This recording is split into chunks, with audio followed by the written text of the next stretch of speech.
Hi, I'm Chris Tavani. And hi, I'm Sam Bennett. I am Chris Tavani's instructional coach. And we are really excited to be here today. There's so many things that people will say, oh, teachers need to do this, teachers need to do that. But it's a lot easier said than done. And so what I'm trying to do is say, okay, if this is what research says, what could this look like in the classroom? As a teacher, if I can't manage it, I don't do it. You don't use it anyway. Right? I don't use it. So I've got to figure out a way where I can manage this grading assessing piece, this progress monitoring piece, this moving every kid forward piece. I got to figure out some management systems so it's feasible and practical, because if I don't, then I just sweep it under the carpet and pretend it's not there. Teachers who have more than 25 contacts a day really struggle figuring out who their kids are and what they need. And I think the power of that formative assessment is that it allows teachers to give feedback, so kids can get better quicker. And I think that was just one of the pieces I was trying to figure out. How do I take that research of what we should be doing and make it practical and manageable?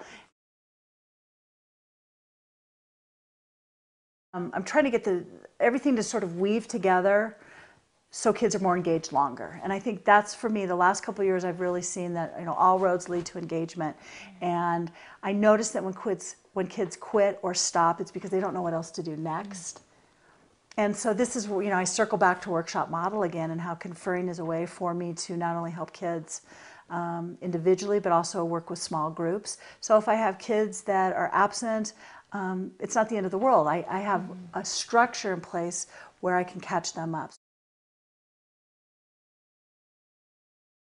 What are some key pieces of evidence that kids give you that help you know what they know and then figure out what they need next? Well, every day I want the kids to leave some, a track of their thinking. And if you've got 5 different classes, then you're going to get 150 pieces of thinking. And so try to figure out, how do I manage that? How do I go through and look for patterns?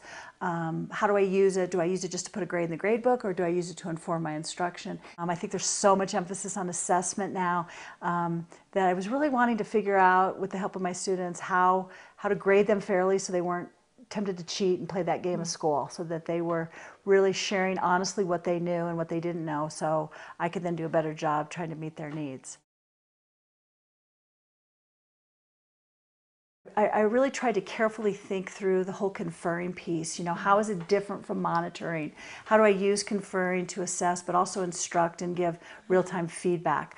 I also tried to really lay out how to use the debrief, the reflection time, to assess kids as well, and plan for that next day's mini lesson.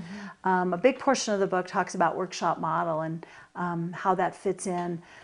How a workshop model can not only be used as a structure for planning, but also a structure for assessment.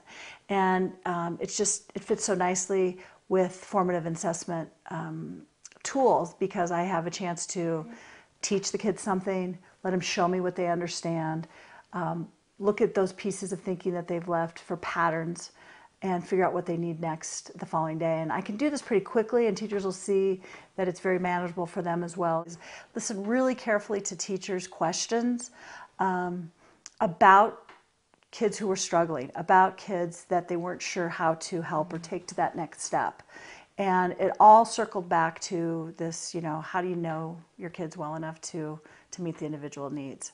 Knowing kids deeply. So what are those pieces, or how do you get to know kids deeply? What do you think the keys are to that when you have 150 contacts? Yeah. Well, the number one way I think that I need to, that helps me get to know kids deeply, is to not talk the whole 90 minutes that I have them. So I've got to give them ways to show me what they know. So oftentimes it's through writing, oftentimes it's through conferences, oftentimes it's listening in on their group discussions. So it's ways for them to really produce work and to show thinking.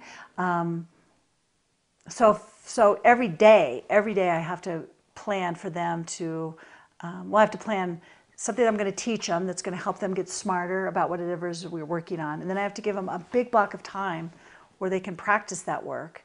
And then I also have to have time for them to sit back and do some self-reflection.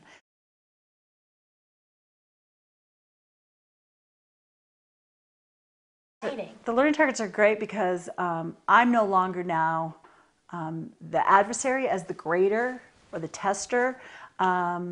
We've got this idea in mind of what we want to be able to know and do at the end, and the steps along the way that we want to hit in order to get to that end point. And so now, instead of kids feeling like they have to fake me out and cheat or play the game of school, now they can be really honest about what they know and what they don't know. So then I can come in and really do so much better job. It's so hard for me to assess accurately when they're faking it. And so when they're really honest about what they're doing, we just both make so much more progress in that teaching and learning cycle. And the learning targets are really cool. They're so much different than objectives. Objectives are kind of like, they're so vague, and it's almost like you're warning the kids that this is what they should know and be able to do. But I think so often kids look at objectives and they're like, okay, so what? I have no idea what that means. Right. Learning targets really are designed for them to know what they're shooting for, know what they're aiming for. And I think your use of learning targets in particular really goes along with your beliefs about who owns the learning and that the kids do. So you're just continually saying to them, okay, here's our target, show me how you're getting closer, how you're getting closer.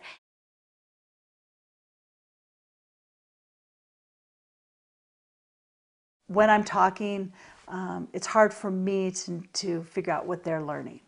So I've got to talk a little, I've got to let them read, write, and talk a lot. And then I have to give us both time and opportunities to do some reflection on what we did and how we got smarter that day.